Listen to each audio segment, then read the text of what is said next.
Olá, meus queridos amigos, muito bem-vindos de volta, eu sou o Juninho. Estamos aqui para mais um vídeo, agora como prometido, nós atingimos a meta de 500 inscritos, né? Obrigado a vocês, meus 500 de Esparta, por terem confiado nesse trabalho. E nós vamos gravar esse tema, que é o Apocalipse, as interpretações que não são ensinadas na igreja, ou que não são aprofundadas, ou que não são discutidas nas revistas, cursos de teologia, enfim. Apocalipse de uma maneira como você não vê nas igrejas, ou no seu curso de teologia, ou nas revistas de escola bíblica dominical. Nós vamos estudar esses temas que trazem tanta dúvida, tanta confusão. Vamos trabalhar isso aqui. Foi uma votação que vocês fizeram e optaram por esse assunto. E eu agradeço a todos vocês, né?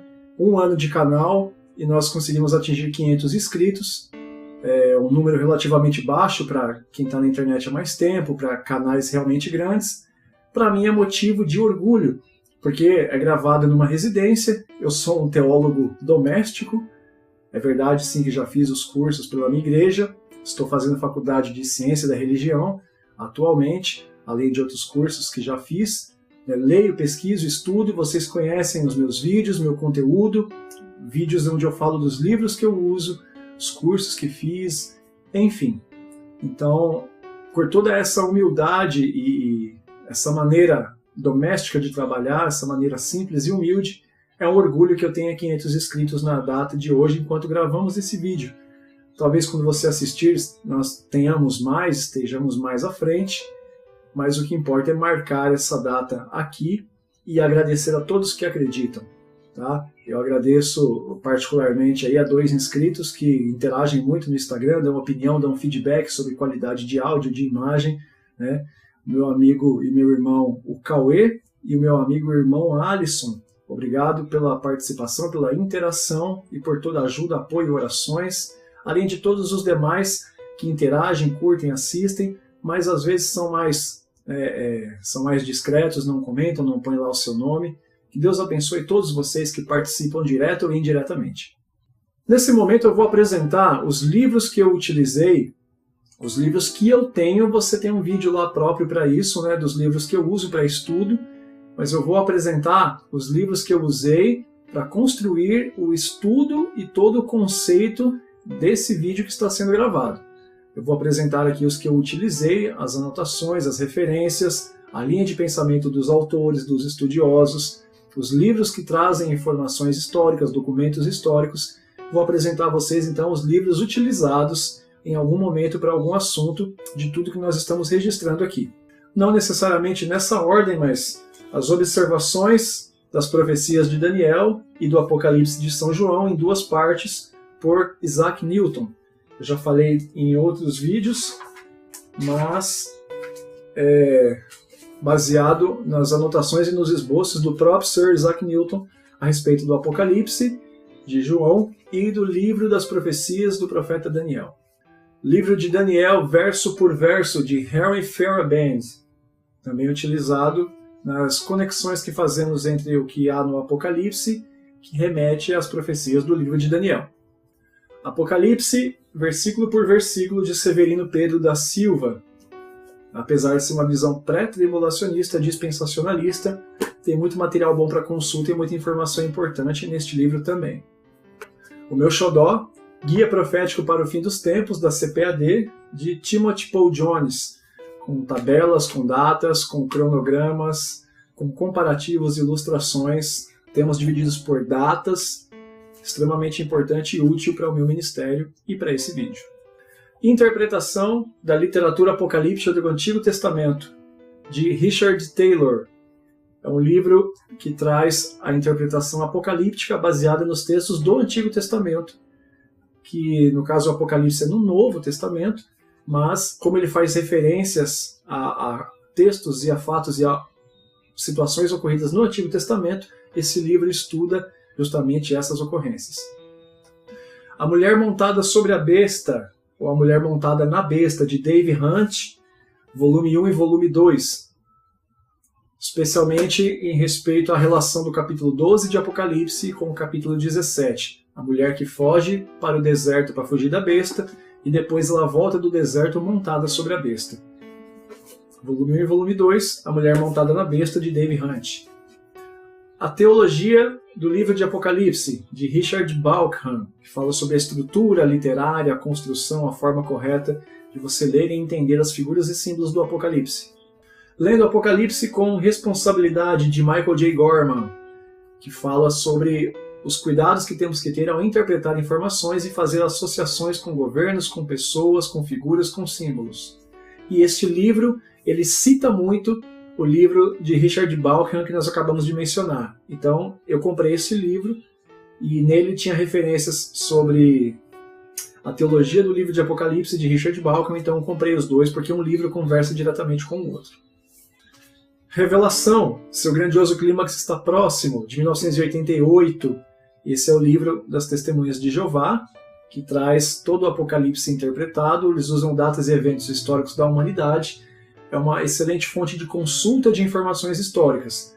Claro que a linha teológica e escatológica dos Testemunhas de Jeová não concordo em vários aspectos, mas concordo com alguns outros muito importantes. É um excelente livro para consulta e comparativo. E por fim, Segredos do Império Romano, de Walter Fernandes. E num primeiro momento nós vamos contextualizar o Apocalipse com base nas informações do Império Romano e dos imperadores da época, anteriores, posteriores. Vamos também fazer uso desse livro. Então é isso, meus queridos. Vamos começar o nosso estudo. Temos aqui uma longa caminhada, literalmente longa caminhada. Depois eu vou verificar a melhor forma de estar compartilhando com vocês essas informações. Mas agora, partindo dessas apresentações e agradecimentos, vamos para o nosso estudo. Nós só precisamos nos situar de algumas coisas primeiro, para a gente iniciar os capítulos propriamente ditos, tá? Então vamos começar aqui. Considerações importantes para o estudo. Então tem algumas coisas que vão ser pontuadas agora, elas vão ser a referência ao norte, para nós podermos ter um bom aproveitamento das informações. Então olha só que interessante. O autor provavelmente não é o mesmo João, o apóstolo, aquele que escreve o Evangelho, aquele que anda com Jesus, aquele que fica com a cabeça reclinada sobre o peito de Jesus na última ceia. Provavelmente, e assim, com probabilidade altíssima, não é o mesmo João, o apóstolo, o escritor dos Evangelhos.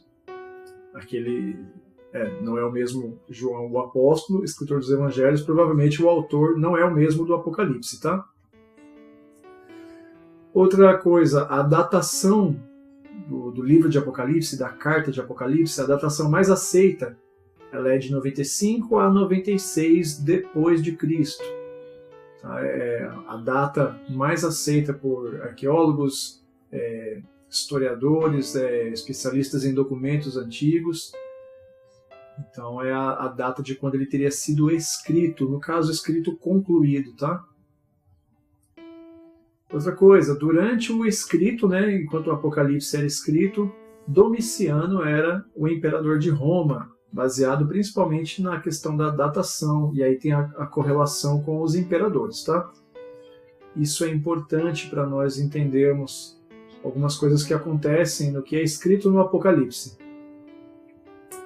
Nesse período, foi modificado o culto ao imperador ainda em vida. Eu vou explicar mais o que isso quer dizer, mas o culto ao imperador, a adoração ao imperador romano, ela passou a ser feita com o imperador ainda vivo só no período de Domiciano. Tá? Aqueles que não adorassem o imperador, Roma como Estado, as divindades romanas, eram perseguidos e chamados de ateus. Olha que interessante. Diante da religião civil, da religião estatal romana, aqueles que não adoravam o Estado, Roma, aqueles que não adoravam o imperador e os deuses romanos, eram chamados de ateus. Então você podia ser cristão e ateu aos olhos de Roma. E o que eu já mencionei bem rasamente, Apocalipse é uma carta. Tá? A gente fala livro, livro de Apocalipse, porque são os livros que estão na Bíblia, mas assim como nós falamos das cartas paulinas, a carta aos Hebreus, né, que tem grande probabilidade de ser Apolo quem escreveu, né, e não Paulo, como a gente usualmente fala. As cartas joaninas, né, que são as cartas que João escreve, as 3 cartas, e todas as cartas do Novo Testamento. Apocalipse também é uma carta, ao contrário do que a gente às vezes insiste em dizer que é um livro, mas Apocalipse é uma carta. E olha só que coisa, quase fica fora do cânon. Nós quase não temos o Apocalipse encerrando a Bíblia sendo ali um livro do Novo Testamento, ele quase fica de fora do cânon oficial. E mais uma coisa, a escrita do Apocalipse, né, da carta, ele respeita métricas, né, medidas, formatos, estruturas narrativas gregas. Ele é de pensamento judaico, a revelação do Deus dos judeus para um judeu. No entanto, ao ser escrita, ela é escrita respeitando métricas, né, formatos, medidas, distribuição e estruturas narrativas, formas de narrar, formas de contar, puramente gregas. Tá? Diferentemente, por exemplo, dos evangelhos, que são escritos em grego, mas todo baseado num pensamento judaico, usando jogos de palavras judaicas, usando cacuetes e gírias judaicas, porém escritas em grego, o Apocalipse ele já é escrito respeitando métrica e estrutura narrativa do grego mesmo. Você vai ter alguns momentos em que vão aparecer expressões judaicas que foram ali quase, né, que transliteradas para o grego, mas é diferente, por exemplo, de a gente querer fazer uma brincadeira, por exemplo, em português a gente fala, meu Deus do céu. Aí se você quer transliterar isso para inglês, mantendo aí uma gíria, uma expressão idiomática puramente do português do Brasil, você vai dizer, meu Deus do céu, você vai escrever My God of Heaven. Essa expressão idiomática no inglês não existe. Seria o Oh my God, né, que é oh meu Deus, não meu Deus do céu. Então seriam essas pequenas transliterações que você vai ter adaptadas, mas são poucas, porém importantes. Que aí você tem que entender o pensamento judaico e aquela expressão em grego, o que ela quer dizer para quem está pensando a escrita em hebraico, né, do pensamento judeu ali. Tá? Dito isso, vamos começar aqui então, entrando mais a fundo nessas considerações. É importante a gente entender esse pacotinho aqui para começar a estudar os capítulos.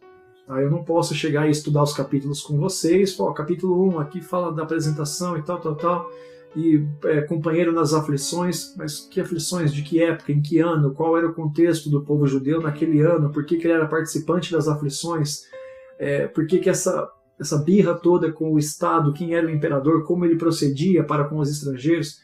Por isso a gente tem que entender isso aqui. Mas por que ele escreve dessa forma e aqui ele repete, aqui ele começa a frase dizendo o que ele terminou na última, porque ele termina a frase dizendo o que ele disse no começo. Então tudo isso é importante entender, esse pacotinho do começo, para então a gente ter um aproveitamento bacana do estudo, capítulo por capítulo, e algumas coisas aqui vocês vão estar bem mais familiarizados do que eu, mas tenho certeza que muitas aqui vão ser novidade, com base no que a gente aprende, né, no curso de escatologia. Escatologia, na verdade, é uma matéria da teologia que eu tenho conhecimento, não sei hoje em dia, não sei se na sua igreja ou em algumas igrejas, não se ensina a escatologia separadamente. Deve haver curso de escatologia específico, mas até onde eu sei, pelo menos do ministério que eu congrego e das igrejas por onde já passei, a escatologia é uma matéria de um curso mais amplo de teologia. Tá? Enfim. Primeiro tópico, então, aqui da nossa contextualização inicial, foi dito, o autor provavelmente não é o mesmo João, aquele o apóstolo. Provavelmente o autor de Apocalipse é um outro João que não o apóstolo.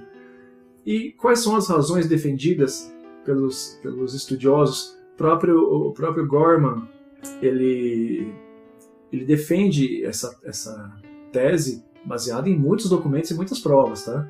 A probabilidade não é baixa, a probabilidade é altíssima, ela está ali na casa de mais de 90% de não ser o mesmo João, autor do Apocalipse, o João, apóstolo, autor do Evangelho. Tá? Dentre as razões que eles dão, a estrutura escrita, né, a maneira de escrever, a estrutura, principalmente comparando com o Evangelho de João e as 3 cartas que ele escreve. Tá? Então, a estrutura escrita, ela é uma das razões, principalmente quando você compara o Evangelho e as cartas com o Apocalipse. A forma escrita é muito diferente, o Evangelho e as cartas é muito mais simples, ele dá muito mais indício de uma pessoa humilde, de pouca instrução, que não tem um domínio do grego em relação a substantivos, a sinônimos, a conjugação de verbo. Quando você olha para o Apocalipse, você já tem ali uma ideia, você já tem ali um formato claro de quem domina o idioma, de quem domina bem a escrita, a gramática. Então esse é um grande primeiro problema. Tá? Então a estrutura escrita, principalmente comparando com o Evangelho e as 3 cartas de João, indica uma grande improbabilidade de ser o mesmo apóstolo. Tá? Esse João de Apocalipse, por exemplo, o João, autor de Apocalipse, ele não faz menção do próprio apostolado, período em que ele conviveu com outros apóstolos e com o próprio Jesus, né? Não faz menção da convivência com o Jesus encarnado. E aqui, no Apocalipse, ele não demonstra um particular afeto ao falar de Éfeso, na carta escrita para Éfeso.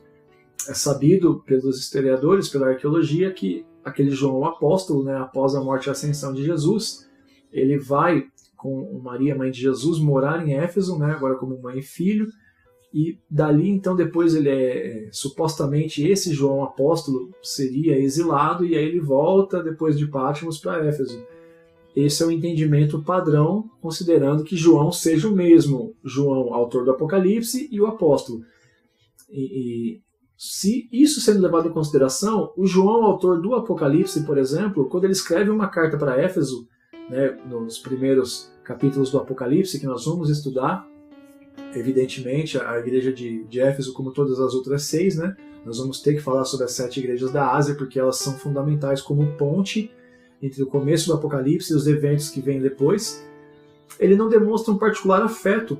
Quando você escreve uma carta de repreensão do próprio Deus, com admoestações, com promessas, recompensas, você quando manda uma carta que tem como propósito salvar a tua cidade natal, era natural que houvesse algum tipo de reação, ou pelo menos anteriormente ou depois. Enfim, não há indícios na escrita de que houvesse qualquer proximidade ou sentimento do autor do Apocalipse para com a cidade de Éfeso, onde supostamente João, o apóstolo, ele mora, né, por um tempo e provavelmente ali depois falece de velhice.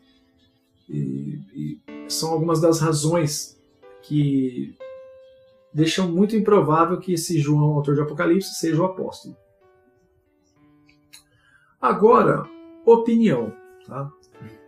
Na minha opinião, ok?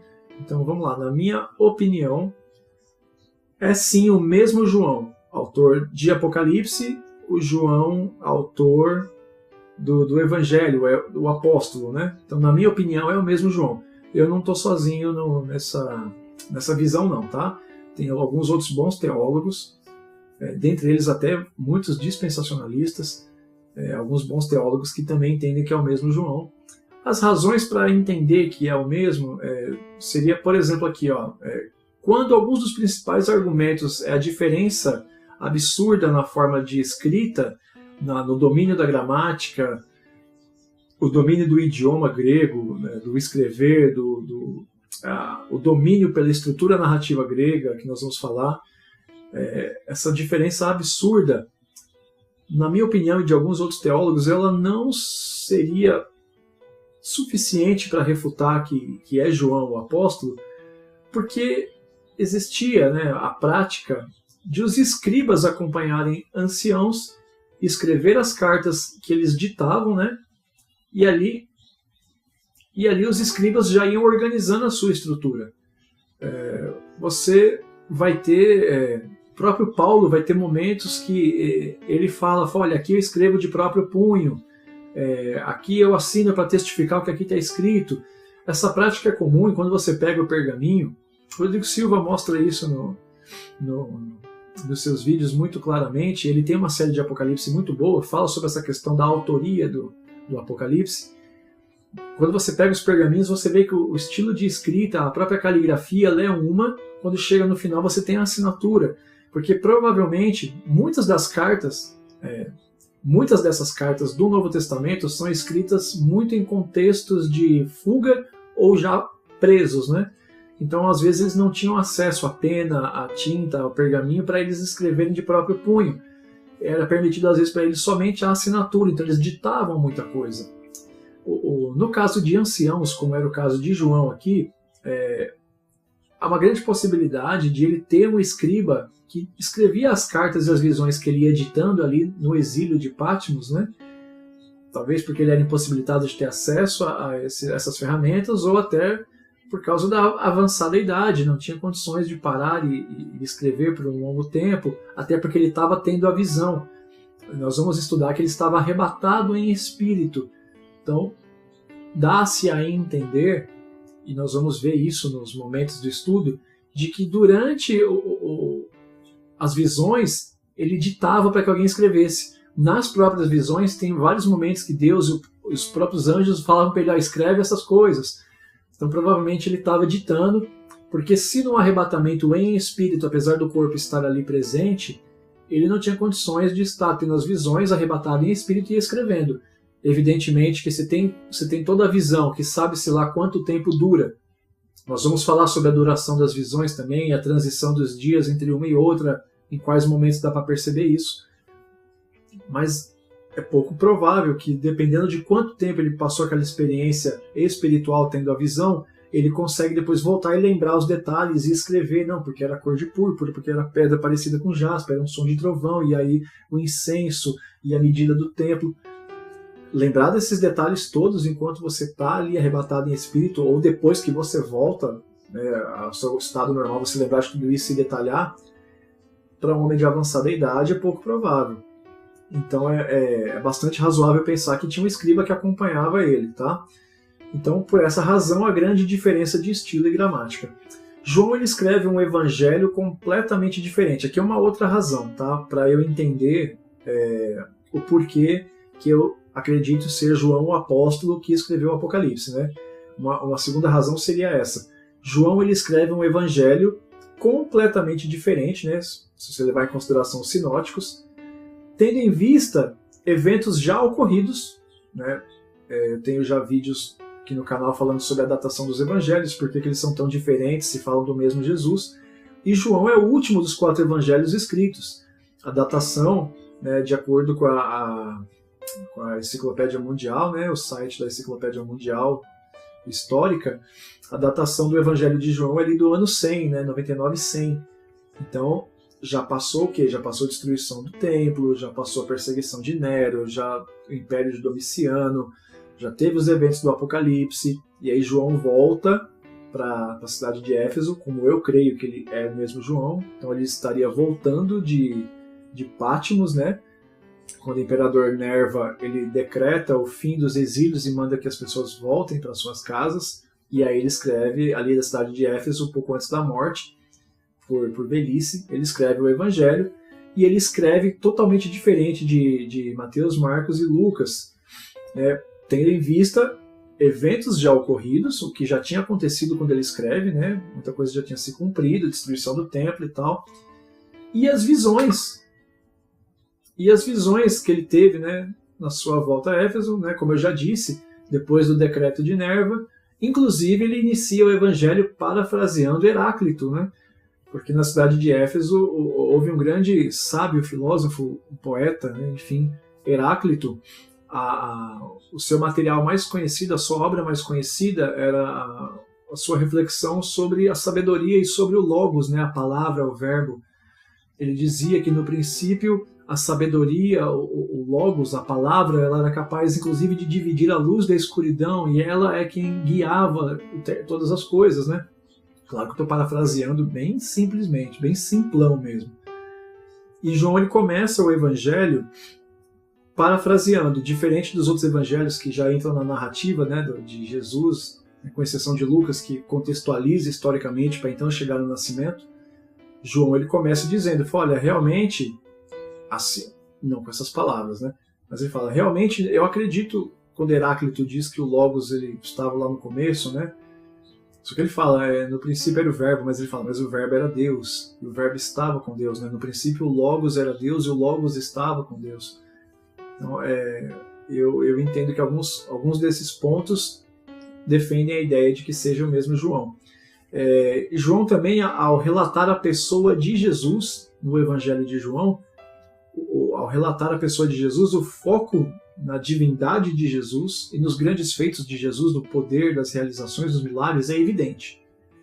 Dos 4 evangelhos que falam sobre Jesus, o Evangelho de João é aquele que dá mais foco à divindade, o poder, a capacidade de Jesus realizar grandes feitos, talvez influenciado pelas visões que ele teve na ilha de Patmos para escrever o Apocalipse. Então essa é uma das causas que eu acredito sim também. Esse João, autor do Apocalipse, é o apóstolo, tá? Mas aqui é somente opinião. Quem discorda, inclusive os que discordam são excelentes autores. Alguns desses autores dos livros que eu uso acreditam que não é o mesmo João e não tem problema. Isso muda muito pouco em relação ao aproveitamento do estudo e ao entendimento do Apocalipse, mas eu acredito ser sim o mesmo João, o apóstolo, apesar da grandíssima possibilidade de não ser. Vamos lá, outra coisa importante para o nosso estudo, né? Como eu já falei meio por cima, a datação do Apocalipse mais aceita é de 95, 96 depois de Cristo, a conclusão do documento, tá? Aí nós temos 3 hipóteses que reforçam essa ideia, que estão diretamente relacionadas ao imperador da época dos ocorridos, tá? Então a primeira hipótese que nós temos é Domiciano, que é o imperador de Roma de 81 a 96 depois de Cristo. A segunda hipótese mais forte é Trajano, de 98 a 117 depois de Cristo, e Nero, de 54 a 68 depois de Cristo. Essa é a hipótese bem mais fraca, pouquíssimos defendem e consideram, inclusive ela já não é nem muito mais considerada quando é estudado o Apocalipse e os eventos da época do seu escrito, tá? Mas ainda assim, se ela existe, vamos falar sobre ela. Então, Nero, como sendo a mais fraca das hipóteses, né, ela é a menos aceita.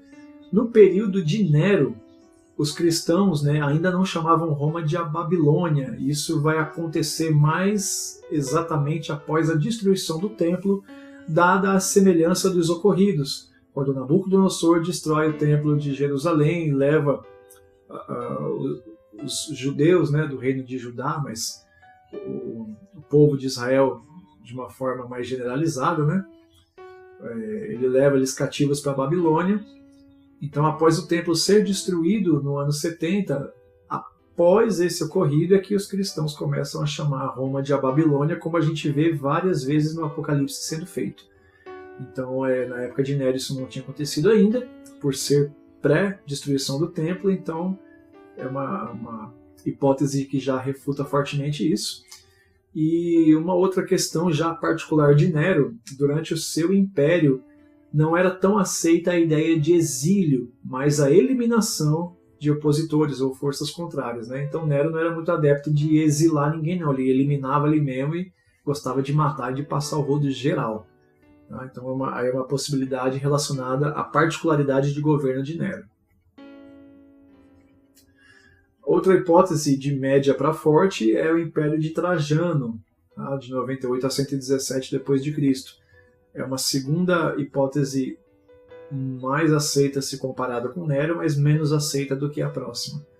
Tá? No período de Trajano, os cristãos eles não estavam tão visados e perseguidos, e a gente tem essa informação baseada na correspondência ao documento histórico entre Plínio e o imperador Trajano, que mostra que o Império Romano, como uma entidade governamental, naquele momento não oprimia os cristãos. Eles tratavam de outras prioridades, onde perseguir os cristãos não era uma delas. Então é bastante improvável que o teor de perseguição presente nos escritos do Apocalipse, né, que indica uma altíssima perseguição, pode não ter se dado no período de Trajano, porque não era a realidade da igreja ali, conforme relatado no capítulo 2 e 3 do Apocalipse e nas cartas às 7 igrejas da Ásia. Então nos sobra a terceira possibilidade, a terceira hipótese, que é a mais aceita, a mais forte de todas, que é Domiciano como imperador durante o período do escrito do Apocalipse. Tá? Então essa é a possibilidade mais aceita. No período de Domiciano, os cristãos foram, né, grandemente perseguidos. Houveram diversos exílios, né? Há quem diga que o exílio de João para Patmos é depois da cena dele ser lançado em óleo fervente e sair intacto. Então Domiciano meio que quer dar um sumiço em João, porque ele tinha se tornado ali uma celebridade espiritual por ter saído ileso, né? E o povo adorava um milagre para poder seguir alguém. Então é uma possibilidade forte também. No período de Domiciano, então, além dos cristãos perseguidos, houveram diversos exílios, e no período dele foi declarado culto ao imperador, só que ainda em vida, né? Não pós-morte como era anteriormente a ele, a partir de Júlio César. Muitos aspectos denunciados pela carta de Apocalipse também, elas estavam se passando durante o Império de Nero, durante o Império de Domiciano. Apocalipse faz fortes denúncias à idolatria de sistemas, de governos, de homens, sobre perseguição aos cristãos, sobre a questão da impossibilidade de comprar e vender. Várias dessas denúncias que o Apocalipse, como carta, faz, passaram-se ali no Império de Domiciano. Então é um fortíssimo indício, né? Além, é claro, da declaração de Irineu de Lyon no fim do primeiro século. Irineu de Lyon, né, como um dos pais da Igreja, ele faz essa afirmação do que o Apocalipse é escrito durante o Império de Domiciano. Então isso também é fortemente considerado para entender que durante o escrito de Apocalipse, Domiciano ele era o imperador vigente, por assim dizer, né? Falando sobre ele, então, durante o escrito de Apocalipse, Domiciano era o imperador. Conforme mencionado antes, Domiciano era imperador durante o exílio de João, e muito do que o conteúdo de Apocalipse denuncia trata da situação vivida na época pela Igreja. Por exemplo, homens exigindo adoração. Então, no caso, o próprio Domiciano faz isso, exige ser adorado como uma divindade, né? Templos, altares e imagens sendo erigidas. Você vai ter templos de adoração a Roma, você vai ter imagens como essa da foto aqui do lado, de Domiciano. Você vai ter imagens de Domiciano, como essa da foto aí, ao lado. Você vai ter esculturas e templos para Júpiter, né, que era o Zeus dos romanos, né, o deus máximo. Então havia exigência de adoração e muitos templos, altares e esculturas e imagens sendo erigidas, né, para Domiciano, para Roma, para Júpiter. Também sobre o período dele, né, o que a igreja vivia ali, a perseguição contra quem recusasse adorar. Lembra que eu disse que aqueles que recusavam a adorar a religião civil e estatal de Roma, seus imperadores, seus deuses, era considerado ateu? Então os ateus eram perseguidos pelos romanos nessas circunstâncias. Tá? E aí isso acarretava numa outra coisa que é muito importante e está presente em Apocalipse, e nós vamos ver em dado momento isso de forma específica. O impedimento em comprar e vender diante da negação. Então, diante da acusação de que você era ateu, né, visto que você negasse a adorar o imperador, a Roma como Estado, a Júpiter, enfim, o próprio império ali naquela província específica, ele impedia que as pessoas comprassem de você, né, diante de decretos e proibições mesmo. Você não pode mais comprar no comércio tal, e o fulano de tal também não pode comprar de ninguém. Você não pode vender para eles, para que eles tenham mercadoria, e vocês não podem comprar deles para que eles tenham renda. E aí você já sacou, né? Uma parte do Apocalipse vai dizer que aquele que não tivesse o selo era proibido de comprar e vender, aquela coisa toda. Esse era um contexto da época de Domiciano, diante da recusa em adorar a Roma, o imperador, a Júpiter, enfim, o impedimento entre comprar e vender, né, para aqueles que negassem adorar. E uma outra coisa muito forte na época de Domiciano era uma prática do Império Romano, mas na época de Domiciano, principalmente pela região ali onde as 7 igrejas da Ásia, para quem essa carta é escrita, maioritariamente, né? Aquela região era portuária, então havia um alto fluxo de pessoas que vinham e iam para vários lugares. O contexto de mundo conhecido da época, ele era ali de que só existia Europa, Oriente Médio e Ásia. Então ali era um alto fluxo de comércio de escravos. Nesse período ainda foi modificado o culto ao imperador ainda em vida, né? Nós já falamos anteriormente, agora nós vamos adentrar um pouco mais para você entender essa questão aqui. Então olha só, em visita à subdivisão ptolomaica do Império de Alexandre o Grande, foi dividida em 4 partes, né, dos seus 4 grandes generais, Júlio César conhece Cleópatra, filha de Ptolomeu, que ficou administrando uma das 4 partes do Império de Alexandre o Grande, que foi dividida conforme a profecia de Daniel, né? Ela ficou na parte ptolomaica. Então Júlio César, quando desce ali para conhecer essa subdivisão, conhece Cleópatra, e ela lhe apresenta, né? Cleópatra, por mais que ela é divinizada, né? No Egito, ela era grega, né? E ela fica ali na divisão ptolomaica do Egito, do Império de Alexandre o Grande, dividido em 4 grandes partes. Então, Cleópatra apresenta para Júlio César esculturas, sepulturas, memoriais, né, as próprias pirâmides, né, feitos aos seus deuses e aos seus antepassados, seus pais, seus faraós, os chefes de família, seus guerreiros, enfim. Daí, a sugestão dela para Júlio César que instituísse também essas honrarias aos imperadores após a sua morte. Por mais que muitos faraós eles se autoproclamavam faraó Deus, o Deus Ra encarnado em pessoa, o próprio Sol encarnado, essa adoração a eles era muito característica pós-morte, né? Um culto mesmo ali, né? Tinha as imagens e as esculturas como memorial, mas o culto aos seus antepassados é somente para aqueles que estavam mortos. Eu tenho vídeo falando sobre o coração de pedra, que tem os pergaminhos dos mortos, né, do escriba Ani. O memorial, sim, era construído ainda em vida, principalmente durante o Império, né, durante o regimento do Império de determinado faraó. Porém, o culto, a adoração, as lembranças, as oferendas era após a morte, né, com uma prática de ir ao cemitério, levar flores. Né? No Japão, por exemplo, levam comida, foto, essa coisa toda. Então, Cleópatra sugere a Júlio César que faça essa instituição do culto ao imperador também depois que ele morresse, né, para ser lembrado, adorado e tal. E aí Júlio César lhe adere isso, né? Com a morte de Júlio César, iniciou-se então o culto ao imperador após a sua morte. No entanto, Domiciano modifica isso para o culto ao imperador ainda em vida, ser adorado enquanto ainda vive e ter um culto só para si, né? E o que a gente já mencionou, né? Aqueles que não adorassem eram perseguidos e chamados de ateus.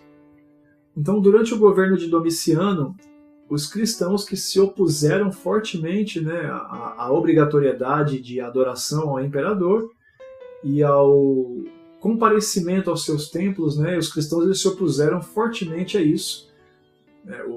É sabido que os judeus, apesar de terem, né, flagrantemente durante toda a sua história, né, servido a outros deuses, abandonado a Deus, né, fizeram o que era mal aos olhos do Senhor, que é uma das expressões mais repetidas do Antigo Testamento. Então Israel fez o que era mal aos olhos do Senhor, fulano de tal fez o que era mal aos olhos do Senhor. Eles abandonavam a Deus e iam para outros deuses. Ainda assim, quando a divindade propriamente dita era um rei, era alguma coisa assim, o judeu sempre foi muito resistente. Tá? Então, quando Domiciano institui esse culto que a gente já falou para aquela província ali, né, tantas igrejas da Ásia que estavam começando a ser evangelizadas e com a igreja, mas principalmente ali em Israel mesmo, eles se negam a adorar Domiciano e a ir aos seus templos prestar culto e sacrifícios e tal. Então, diante dessa negativa, eles foram acusados de ateus e criminosos, chamados mesmo de inimigos do império. E aí, como a gente disse aqui, né, como consequência, a oposição cristã fez com que muitos fossem impedidos de comprar e até houve a proibição de que a população comprasse nos comércios de cristãos, né, ou daqueles que se negassem a adorar. Além da dificuldade religiosa e social, houve também grave crise financeira para os cristãos diante dessa realidade, né, sendo acusados de ateus. Eu tenho um vídeo da série que eu preciso continuar e terminar, né, sobre arrebatamento. Tem dado um momento ali que os cristãos, eles, entre várias acusações para eles serem perseguidos, né, eles depois foram perseguidos por outros imperadores, né, talvez Marco Aurélio o mais terrível deles, né, mas você tem acusações, por exemplo, de incesto, pelo fato da igreja, os irmãos chamarem entre si de irmãos e irmãs, né? Por exemplo, um homem chama a própria esposa de irmã quando ele está na igreja, né, no templo, enfim, e aí, mas ele é casado com ela, tem relações, então eles eram acusados de incesto, eles eram acusados de canibalismo, porque eeles tomavam a ceia e diziam que estavam comendo o corpo de Cristo, bebendo o seu sangue, enfim, eles eram chamados de, como é que fala, inimigos do império, e que tramavam as coisas às escondidas, porque se reuniam em sepulturas, em catacumbas para ler os seus escritos, fazer suas orações, né? E os cristãos realmente eles se escondem em catacumbas, em sepulturas, em sepulcros ali, para se esconder, para poder reunir secretamente, porque em alguns lugares foi proibido. O cristianismo foi considerado religio non licita, que é uma religião não lícita, não aceita, não respeitada pelo Império durante muito tempo, né? Então eles acabaram sendo acusados de estar se reunindo secretamente para tramar contra o Império, de anarquistas, essa coisa toda. Então os cristãos eles tiveram esse contexto mesmo, essa dificuldade. E passando aqui para mais um ponto importante de contextualização, né? Apocalipse ele é uma carta e quase fica fora do cânon principal, né, dos livros que formam hoje a Bíblia que nós conhecemos. E por que isso? A estrutura de Apocalipse ela é híbrida, quer dizer que ela é misturada, ela tem mais de uma forma. Porém, um padrão ele é claro desde o começo, tá? Que é o quê? Uma coisa que é muito clara no Apocalipse, que se você lê ele inteiro, isso fica claro e evidente. Ele tem um padrão. É a apresentação de um remetente, que é quem está escrevendo a carta, em nome de um portador da mensagem. Né? Por exemplo, João ele fala que ele é o escritor e ele escreve em nome de Jesus, porque essa revelação do Apocalipse é a revelação de Jesus, e essa revelação de Jesus quer dizer que é revelando quem ele é, o que ele faz, ou simplesmente revelação de Jesus, porque é uma revelação que pertence a Jesus, que parece ser a aplicação mais correta. Tá? Então ela tem o quê? A apresentação de um remetente em nome de um portador, ela tem uma mensagem, evidentemente, e tem destinatários estabelecidos. Então essa estrutura é muito clara. Tá? Ela é híbrida, ela envolve mais de um formato, mais de uma estrutura narrativa, porém uma coisa é imutável. Ela tem uma apresentação de um remetente em nome de um portador, tem uma mensagem e tem um destinatário que vai receber essa mensagem. Essa estrutura de carta ela é muito presente, muito forte, muito evidente, sem sombra de dúvidas, no Apocalipse quando você lê. E a mensagem é tão metafórica e tão visceral, né, fez com que o seu conteúdo e o seu teor quase tirassem ela do cânon oficial. Então, essa quantidade enorme de metáforas, de símbolos, de animais com características estranhas ao senso comum, ao conhecimento popular, né, essas narrativas de tantos juízos e violência e destruição, esse teor todo quase acabou tirando ela do cânon oficial, porque não entendiam como literatura religiosa, como, por exemplo, os padrões da Torá, os ensinos de Jesus ou as cartas pastorais, né? Então, em nada o seu conteúdo e a sua escrita se pareciam com os evangelhos ou cartas pastorais. Isso fez com que questionassem seriamente a veracidade, a finalidade e o propósito do Apocalipse para que ele entrasse na Bíblia como nós conhecemos. A mesma encontra-se ausente, né, no caso o Apocalipse, né, o estudo do Apocalipse, encontra-se ausente de lecionários da Igreja Católica Romana e protestante tradicional até hoje. Então, por exemplo, o estudo do Apocalipse, a leitura, os ensinamentos do Apocalipse, até hoje, né, nos lecionários da Igreja Católica Romana e algumas protestantes tradicionais, não é ensinado até hoje, eles preferem não se meter com esse assunto. Tá? Pra você ter uma ideia, o próprio Calvino, que escreveu comentários sobre todos os livros do Novo Testamento, ele não registrou e publicou absolutamente nada sobre o Apocalipse. ele preferiu não se envolver com esse tema, com esse assunto. Não há nenhum comentário de Calvino a respeito do Apocalipse. E olha que interessante, os calvinistas acabam sendo alguns dos melhores comentaristas e ensinadores do Apocalipse. Interessante isso, né? O próprio Lutero, por exemplo, ele preferiu não se envolver e nem tratar de tema de estudo aprofundado acerca do Apocalipse, tamanha a controvérsia que esse escrito gerava, comparado com outros escritos do Novo Testamento, ou a própria Torá como um todo. Enfim, é um gênero que realmente trouxe muita insegurança e desconfiança durante muito tempo para os organizadores do cânon oficial. Temos aqui também a escrita do Apocalipse, ela respeita métricas e estruturas narrativas gregas. Por que isso é importante? Chamada por Balkan de carta circular, né? Ele chama o Apocalipse de uma carta circular. Em alguns momentos ele vai chamar de estrutura em espiral, né? A escrita de Apocalipse, ela intriga por ela ser híbrida, conforme nós já falamos. Uma mesma mensagem, né, do Apocalipse apresenta a estrutura quiástica, uma recapitulação por prolepse e avanço por paralelismo progressivo. Balkan é o autor do livro A Teologia do Apocalipse, né, que eu mostrei no começo, dizendo que é um dos livros que eu sigo. E esse livro influencia depois o livro de Gorman, que é Lendo o Apocalipse com Responsabilidade. E ele, baseado em muitos estudos e pesquisas que ele mesmo fez, estudando os pergaminhos, os autores dos escritos, os comentários, a estrutura narrativa grega, a forma de apresentar e tal. Ele chama o Apocalipse de carta circular, em alguns momentos vai se chamar de estrutura em espiral, e ele identifica essas três estruturas básicas na forma de você ler o Apocalipse e entender ele, né? A estrutura quiástica, a recapitulação por prolepse e o avanço por paralelismo progressivo. Então nós vamos ter, por exemplo, a estrutura quiástica. O que é isso?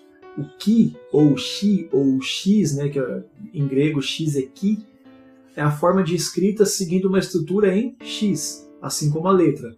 Da mesma forma que foi escrito, por exemplo, olha só, a famosa Ilíada, né, de Homero e a Odisseia, né, que são obras famosíssimas gregas, né, a Ilíada e a Odisseia. Eles são escritos também em estrutura quiástica ou no formato de narrativa em X, assim como o Apocalipse, tá? Então, a narrativa ela tem os seus primeiros atos e após o seu ápice no centro da mensagem. Depois ele retoma as narrativas dos atos anteriores, como se ele buscasse novamente contar o que está no início. Se pareceu confuso, eu vou trazer um esqueminha para vocês aqui, ilustrando. Então você vai ter aqui, olha, essa é a estrutura, que é como se fosse um X aí, tá? Então você tem primeiro ato, segundo ato, terceiro ato, desfecho aqui no meio. Aí você retoma o terceiro ato, segundo ato e retoma o primeiro, como quem fecha um ciclo lá em cima. Então essa é a estrutura quiástica. No Apocalipse a gente vai ter isso presente como? Eu vou ter ali então o Jesus se revelando a João, a carta para as igrejas, e ali eu tenho a visão do Cordeiro, né, desde quando ele se sacrificou, ele recebendo a autoridade, sendo reconhecido no céu. E ali você tem o desfecho no capítulo 11, quando a sétima trombeta toca e os anjos cantam: os reinos deste mundo passaram para o Senhor e para o seu Cristo, e ele regerá as nações com vara de ferro. Então você tem no capítulo 11, que é bem no meio, né? Apocalipse tem 22 capítulos, mas você tem o desfecho, a vitória de Jesus, já no capítulo 11. Tanto é que no capítulo 12, depois você retoma, mostrando a mulher em dores de parto, né? Nós vamos estudar isso, evidentemente. A mulher em dores de parto, ela gera um filho, e esse filho é arrebatado para o trono de Deus, e esse varão, esse filho varão, regerá as nações com vara de ferro. Então, Jesus acaba de vencer no 11, mas no capítulo seguinte ele volta a ser narrado como um bebê que ainda ia nascer, e aí ele nasce, sobe para o trono de Deus, e ele regerá as nações com vara de ferro, mas isso tinha acontecido no 11. Então, ele chega no desfecho, e aí ele começa a retomar os fatos, até ele chegar novamente na recapitulação do primeiro ato. Então, foi identificado pelos estudiosos da estrutura narrativa grega que o Apocalipse traz essa estrutura quiástica, conforme bem brevemente eu resumi para você aqui agora. Outra característica é a recapitulação por prolepse. eu tenho vídeo especificamente falando sobre o que é a prolepse e por que você não deve pregar na sua igreja sem você ter conhecimento disso para alguns textos específicos, para não criar aí uma confusão e não gerar aí uma heresia de entendimento errado. Que a heresia, na verdade, é só uma outra forma de pensar. Mas essa outra forma de pensar, se for errada, pode desviar a pessoa do ensinamento correto. Tá? Então, o que é a recapitulação por prolepse? A prolepse é uma forma de narrativa usada pelos próprios hebreus para memorização em períodos que não havia disponibilidade de cópias de pergaminhos, né, para você comprar, e a população, na grande maioria, não tinha condições de comprar pergaminhos quando esses mesmos tinham, né, as cópias, não podiam encomendar cópias porque era muito caro, né? O papiro era caro, a pena era cara, a tinta então nem se fala. Então os hebreus já eram acostumados com essa recapitulação, né? Nesse vídeo, por exemplo, eu dou o exemplo de Gênesis, o capítulo 1, o versículo 1, Deus cria os céus e a terra. No princípio, Deus criou os céus e a terra. A partir do verso 2, ele começa a narrar separadamente os 7 dias até o descanso.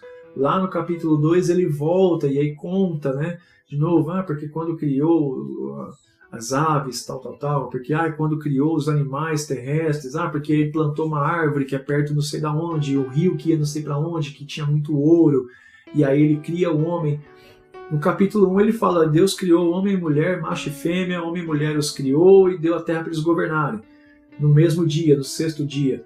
Já no capítulo 2, de quando ele cria o homem e planta as árvores do jardim e o homem desempenha tarefas, muitos versículos depois ele cria a mulher, então dá-se a entender que não foi no mesmo dia, mas é uma recapitulação detalhada do que foi amplamente e resumidamente falado no capítulo 1.